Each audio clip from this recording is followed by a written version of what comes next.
네, 여러분 안녕하세요. 마이펫 상담소 윤쌤입니다. 어떤 사료를 주는지에 따라서요, 고양이의 모질이나 아니 전장의 건강 상태나 이런 변화가 확연하게 드러나게 됩니다. 건사료를 주실 땐 반드시 많은 양의 물과 같이 주실 것을 권장드립니다. 하루에 습식캔을 한 5캔 정도만 먹는다 치면은요, 대부분의 고양이 추가적으로 물을 더 안 먹어도 된다는 얘기입니다. 자, 오늘은 건사료와 습사료의 차이에 대해서 한번 얘기해 볼 건데요. 많은 분들이 이제 건사료가 더 좋으냐, 습사료가 더 좋으냐, 습사료를 주면 얼마를 줘야 되고 건사료를 주면 얼마를 줘야 되냐, 이런 질문들이 많이 올라왔거든요. 그래서 오늘 건사료와 습사료, 캔푸드죠, 흔히 말하는 에 대해서 한번 제가 총 정리를 한번 해드려 보도록 하겠습니다. 고양이는 다른 반려동물에 비해서요, 사료 의존도가 굉장히 높은 편에 들어가요. 즉, 강아지 같은 경우는 뭐 사람과 똑같은 잡식 성향의 동물이기 때문에 사람이 먹는 음식의 많은 부분을 강아지도 좋아하고 또 주는 경우도 많이 있고, 뭐 사람이 먹는 음식을 조리해서 염분 정도만 뺀 다음 조리해 주는 경우도 많이 있거든요. 근데 고양이는요, 완전 육식 동물이에요. 즉, 사람과는 종 자체가 완전 다르고 식습관도 다르고 영양학적 체계가 완전 다르거든요. 즉, 우리가 먹는 음식의 대부분을 고양이가 먹지는 못해요. 먹지도 않고요. 그래서 우리가 주는 어떤 사료에 대한 의존도가 상대적으로 굉장히 높을 수밖에 없는 동물에 들어갑니다. 어떤 사료를 주는지에 따라서요, 고양이의 모질이나 아니면 변 상태라든가 아니 전장의 건강 상태나 이런 변화가 확연하게 드러나게 됩니다. 일반적으로 건사료는 우리가 흔히 알고 있는, 우리가 주변에서 많이 보이고 우리가 주로 주고 있는 알갱이 형태의 마른 형태의 사료입니다. 건사료의 장점은 섬유질이 많고요, 영양학적 밸런스가 굉장히 좋습니다. 또 단단한 사료를 오독오독 씹어먹게 만들었기 때문에 턱 근육의 발달과 치아의 건강에 많은 도움이 됩니다. 그리고 개봉 후에도 보존성이 좋아서 장기 보관에 용이하고요, 비용이 저렴합니다. 이렇게 좋은 점이 많은 건사료의 단점은요, 보관의 용이성상 탄수화물 함량이 상대적으로 높다는 점이 있습니다. 건사료를 주실 땐 반드시 많은 양의 물과 같이 주실 것을 권장드립니다. 습사료는요, 고단백 고지방 식품으로 주로 캔이나 파우치에 밀폐된 형태로 판매가 되고 있습니다.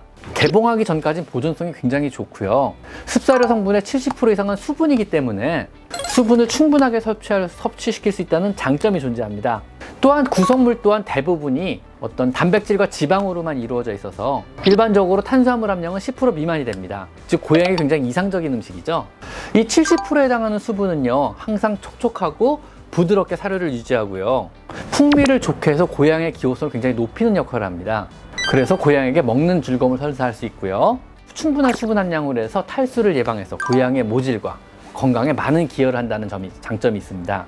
일반적으로 고양이는요, 하루에 체중당 kg당 35에서 약 45ml 정도의 물을 마셔야 돼요. 즉, 정상적인 4에서 5kg 정도 크기의 고양이라면요, 하루에 약 200ml, 즉 우유팩 한 팩 정도의 물을 마셔야만 되거든요.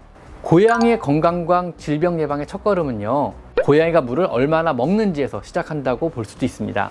반드시 고양이의 수분 섭취 습관을 파악하시고 종종 기록을 해두셔야만 합니다.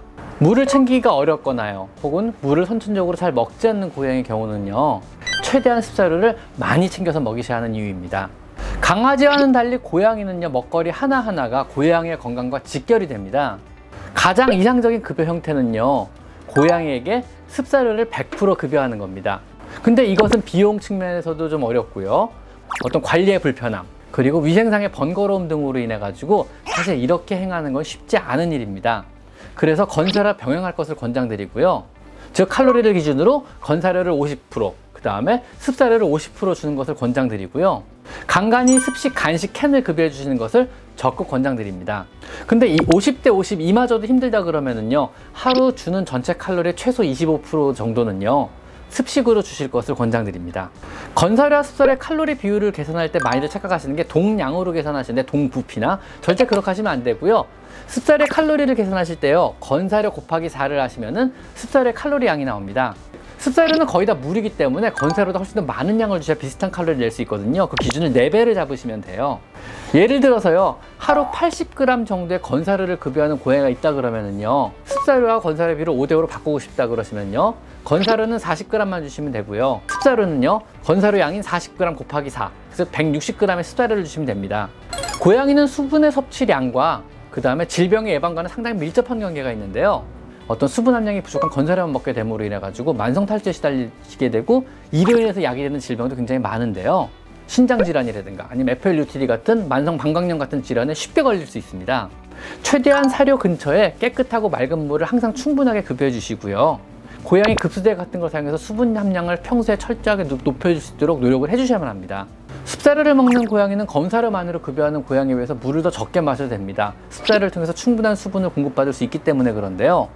일례로 특발성 방광염 같은 경우는요, 보통 건사료를 먹는 고양이는 1년 이내 재발률이 40%에 이르지만요, 습사료를 먹는 고양이 같은 경우는 1년 이내 재발률이 10% 미만으로 떨어지게 됩니다.